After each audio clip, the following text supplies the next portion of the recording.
Hello YouTube. Figured I'd put together a follow-up video, an update video on my Star Wars inspired MAME arcade machine. It's pretty much complete. I've been working on this thing, just picking away at it for about 4 years now. And you know, between hardware and software and bells and whistles and toys.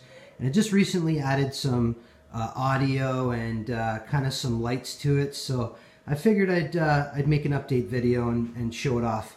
I've got my vinyl done. I've had that applied for about a year now.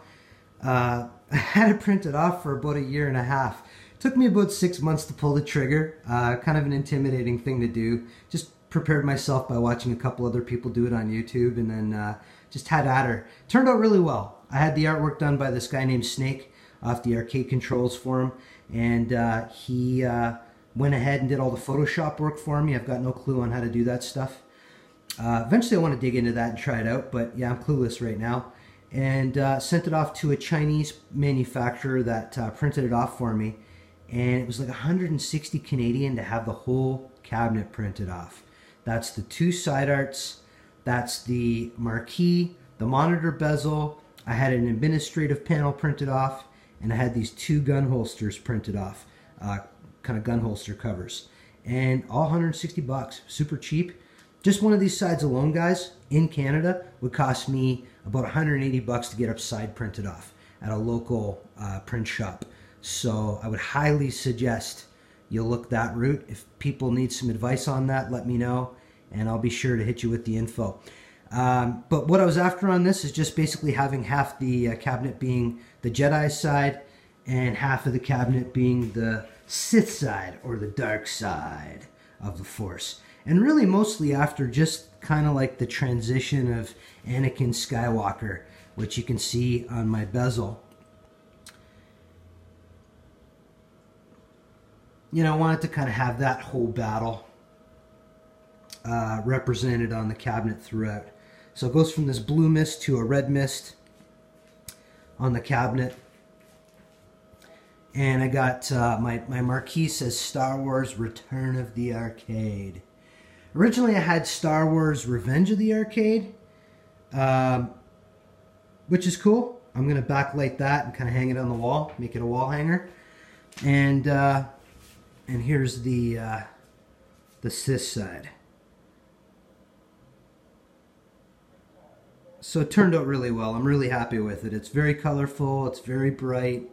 And there's a lot going on. I got a couple mechanical toppers up here. I got a Yoda, and I got an R2-D2, and I plan on making them their own little shells, maybe firing them up on the occasion. And yeah, so I'll go over my control schematics real quick. It's set up with an eight-way HAP bat top. I've got six button arcade layout, you know, with the straight line arcade layout for the buttons, kind of like Street Fighter styles. Then I've got a 4-way HAP joystick. I've got a 3-inch HAP blue LED trackball. I've got a Turbo Twist 2 spinner, which I've customized. I got a few different tops with it. These things are awesome. I've got the 3-inch racer wheel. You can just pop one off and pop the other one on. But you can see I've customized my token top. It's Darth Vader holding a baby. It doesn't get any more scarier than that, folks. I don't know why he's holding a baby. Maybe that baby is Force sensitive and he's raising it for dark purposes. I do not know. You figured we'd see it in a movie already. Originally, I think I have this in my pocket here. Originally, it had a BYOAC token in it. And I messaged the fella down at Groovy Game Gear, I think, the guys that sell these things, and he said apply a torch, apply some heat to the middle of the coin, which I did. I gave it a tap on concrete pad, and it just popped right out. And then I just used some adhesive, and I put my own token top in, and it fit perfectly. It was meant to be, guys. So it just suits that dark side of the cabinet really well. Or the Darth side. And yeah, and that's pretty much it. Got my admin panel And on the admin panel, I've put my monitor controls up here so I can actually adjust my 25-inch Wells Gardner CRT. And I've got a 4-port USB up front that I can wire up my keyboard and mouse to, which I'm using a Lenovo, which works just awesome for doing administrative work. I wish it had F keys on it, but that's okay. It works really well. Got Logitech 2.1 surround sound, so I got my volume and my bass and my power, of course. And I've put some taunt buttons in here. If you're wondering what these buttons are on each side, these are taunt buttons. While you're playing, you can taunt your opponent. You've never faced my kind before. That's Darth Maul you're hearing. I am well trained. You are no match for me. Well, that's debatable. Fear attracts the fearful. Fear is my ally. He's a little scary. And on this side, you've got I am wondering, why are you here? Yoda, who's super funny. Help you again? Yes. What is that? Train yourself to let go of everything you fear to lose. Oh, the wisdom from good old Yoda. I just recently put up this Darth Vader helmet and put light organs in it. I used to have a Stormtrooper helmet up there. I'm just going to turn up the volume for one moment and I will show this off. So on the left side you got blue LED. There's a few blue LEDs in the left side. Right side has red. I'm just going to go into Frogger, and Frogger's pretty dramatic when you die. You can see both sides of the helmet light up. So I'm just booting into Frogger right now, and yeah, and you'll see that. So it's it just goes to the treble and bass, and I'm going to plunk some quarters in.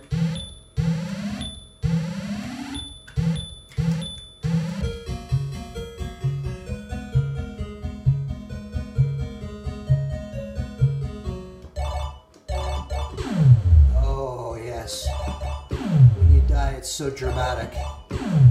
So I'm pretty happy with that. I used to have a Clone Trooper helmet up there for the longest time, and I had the same thing going on. And I had this Darth Vader helmet in right wing, and just didn't want to take apart the project all the time I had put into lighting it up with the other Clone Trooper helmet. But finally got around to it.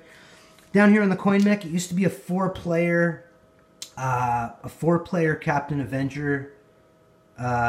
Captain America and the Avengers cabinet, and I wanted to convert it obviously to a 2-player machine.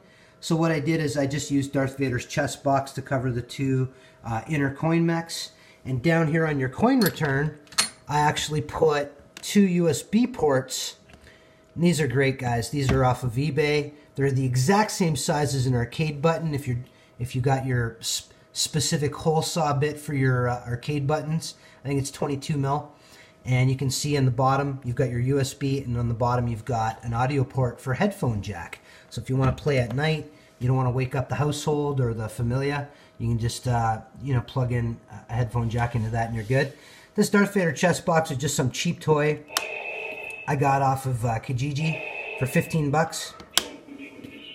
Came with the helmet actually for $15, and I actually put in working buttons into here and working switches. So you can see up here I've got 2 neons, blue and red.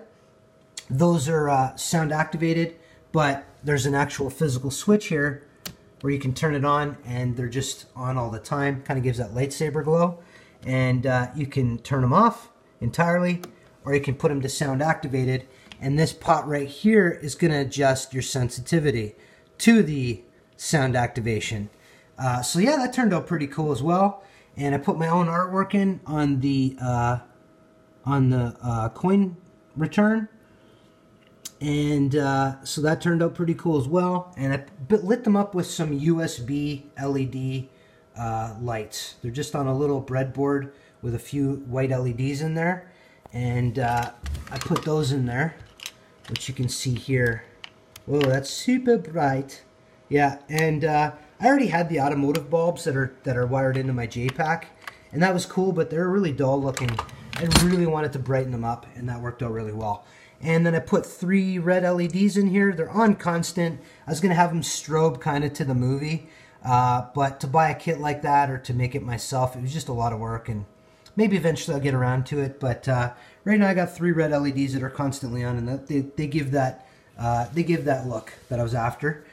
I've got 2 arcade guns, blue for the left side obviously, and red for the right. And built some holsters out of wood, which turned out pretty cool. And I put some vinyl on those as well, just with some badging on there. And that's pretty much it for the hardware, guys. Also got some drink holders, which will hold your favorite coffee cup or your beer, your glass of beer, your bottle, your can, whatever your poison is. And that is pretty much it for the hardware side, guys. So as far as the software side goes, I'm running Hyperspin. I'll go through that real quick. I'm just going to turn off the light here in the background, darken it up a little bit so you can see the screen a little bit better, and turn down my volume. So for the software side with Hyperspin, I really wanted to focus in around just arcade games only. And that's what I've done. So it starts off with, I'll try to focus this in a bit better. Starts in with MAME. There we go. Here, I'm going to turn off this light as well. This might help too. Having a hard time focusing my iPhone into this. There we go. So yeah, Arcade Classics banner.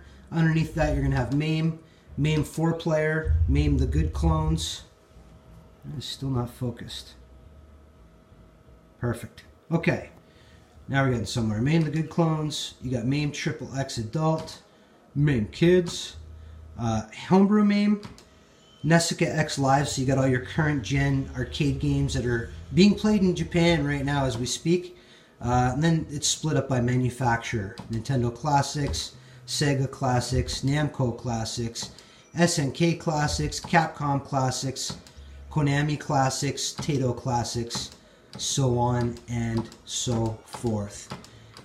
So after I go through all these manufacturer banners that it's grouped by, we're going to get into the arcade shoot 'em ups, the shmups, and those are MAME specific shmups.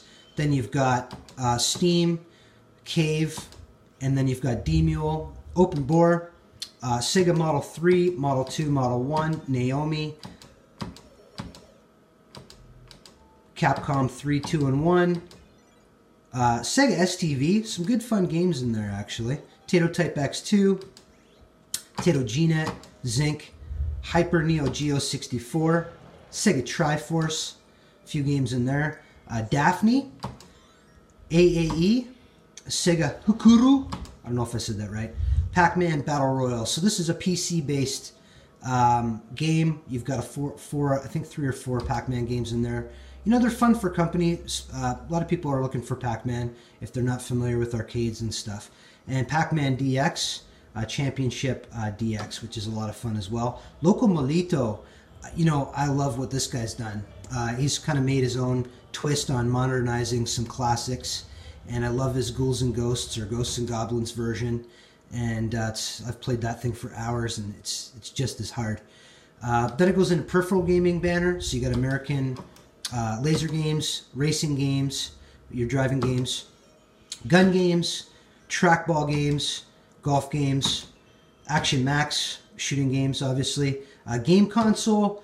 The only thing I really felt worthy here was the Neo Geo stuff. So you got Neo Geo MVS, Neo Geo CD, Project Tohu, some bullet hell games that'll make you sweat and keep you on your toes. Mugen, Dojin Games was between Tohu Project and Mugen, very similar to Tohu Project, bullet hell games. Mugen, fan-based, side-scrolling fighting games. Then it goes into miscellaneous emulation. So you've got Hyperspin Search. You've got Utility Wheel. When you go into Utility Wheel, you've got several different other front ends you can go into, or you can do 2-wheel layer original mode, or you can do 3-layer nested mode. And, you know, some fun sounds. And then you've got all your front ends. Track mode, EMU Box, Game EX, Launch Box, Mala, Maximum Arcade, and so on and so forth. And that's pretty much it, guys. Thanks for checking it out. Have a great day.